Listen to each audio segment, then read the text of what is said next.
Why does it not happen to you? Right? That's the question you need to be asking yourself. Look at this practice.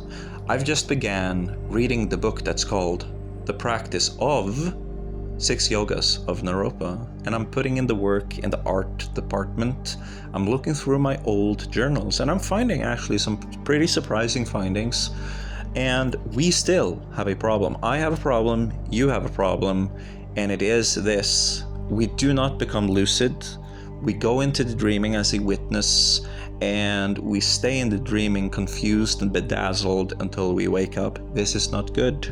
Look at this. This is the dream self, the infinite power, one with everything in the dreaming, is totally getting mauled by Sabretooth from the X-Men. I'm knocking at the door like, hey, let me in and I can take him.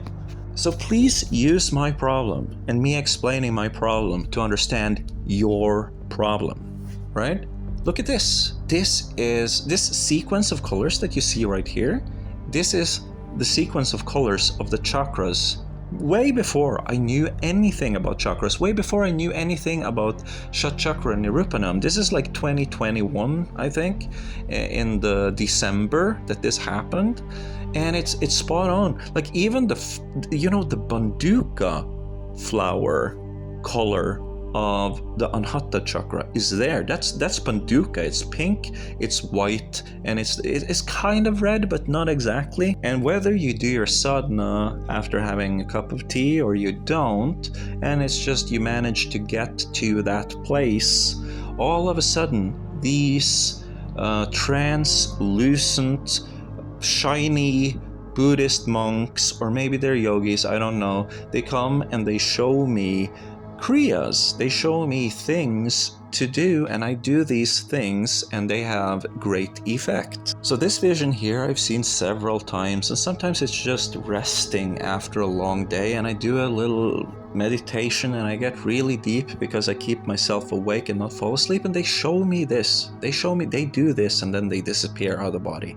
So let's just look at it. Breathing in, hands up, filling up lungs with light, and hands slowly in a circular fashion go down, and the breath goes deeper, and also the pressure of the breath and the lungs expanding goes all the way down with the hands.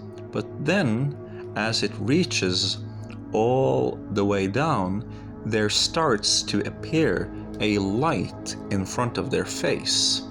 And it is at this point, and you see at the level here, I paid very particular, notice the details. I'm trying to accurately present this. Now hands come up like this. You see that?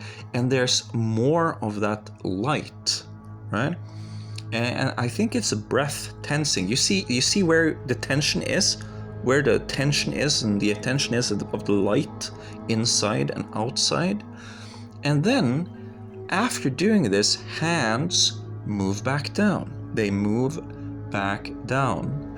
And out of the body, encapsulated by this light, is this shiny form that before was inside of the monk, and then it just takes off and disappears out of view. Just want to be very clear on this. You see that they breathe in, hands go down, and then they put their hands in front like this and hold. And then when they exhale, the hands go down like this. You see this? Are you seeing this? Now, if you followed me for a while, you know I work a lot with chakras, and one of the reasons why I do that is that I have experienced altered perceptions by working with them. And at first it starts really subtle. If you're looking for big magic boom boom, it's not going to happen. It builds up very, very gradually, and you have to be blindfolded and you have to be naked. But this, I saw this. I was there. I was inside that tank right there. And then afterwards I saw this image, and I was like, that's the thing. That was what I saw. And it was like it was very, very similar. So now I am super interested in chakras that before I thought of as goofy, to tell you the truth. And I looked at many images and I tried to kind of figure out a way to work with it, a way to do the exercise. And I remember looking at this image, and then after doing 1 hour every morning, a little yoga stretch because I have back issues, I would do these exercises that you see here, especially these two. These are very, very good. I go in blindfolded to go to the toilet. I look in the mirror and I see this. This is what I saw. I saw that.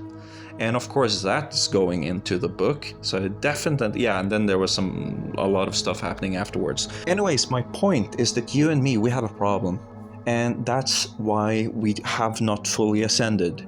And the problem is, I can tell you stuff like, you have innate Buddha nature, you're actually the perceiver and the experience contained in one monad, and I can say all these words. I can talk about non-dualism. You know what? You straight up don't accept it. Like, you can have a really intense experience and really, really feel it, but then you come back and it's like, we have the understanding the word. You have heard the word. Do you understand it? And the answer is no. And I'm sure many of you now think, well, then you go get a guru. That's going to fix everything. The magical black belt is going to appear and do the magical black belt thing, and then I'm going to be a black belt too. But I see these gurus and I hear them talk and I hear what they say and I hear the way they talk. And it's like it's not somebody who's seen the light. It's not somebody who's seen the light, because the emphasis on lucid dreaming should be forefront. It should be the first thing that comes out of your mouth. Why do you want a guru? When they take the podium, there's a crowd of people. It's time to say the most important thing. Then they give you a bunch of bullshit about being a nice guy or a nice girl. It's like, it's very, very obvious what the problem needs to start with. And the problem needs to start with recognizing there's a dream. There's a lucid dream. There's the ability to get lucid. It's the ability of accepting that you're a lucid dreamer and be omnipotent in that one self-contained experience. You don't have it. And this guy, he just said he realized the Mahamudra. He doesn't even make mention of it. Trust me, the chances that he has got it, it's zero, isn't it? Now, man in a box, feed my eyes. Have you ever heard that song? It's by Alice in Chains. And I am reading the 6 yogas of Naropa, and it doesn't have any pictures or illustrations in it.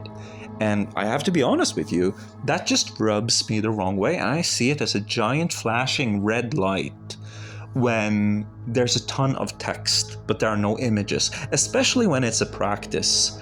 The illustrations, the very, very few tanka illustrations that are out there, they're really, really good. And you need to get in touch with that energy. And I'm showing you pictures. You're healing right now. So instead of, critiquing the Sangha, say something positive about the Sangha. It's so good that there's a Sangha, that there's an option out there for people who want to get deep into practice. Very, very nice. Very, very nice. But, it's a little bit of a circle jerk going on. I can tell. Because the emphasis, the honesty is, okay, think about this. Say you were given non-duality, the whole God molecule experience right now. It's like, oh my God, I'm everything and nothing at the same time, because I am also the room and the person in the room.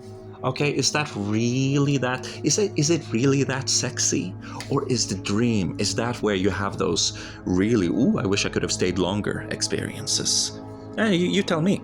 Because I might be wrong. It might be like you're like one of those, Holy Mother, it's all about the Divine Mother Shakti. Dude, the damage is crazy. It's like, Buddha had a retracted penis. I also want a retracted penis. It's like, mate, keep going.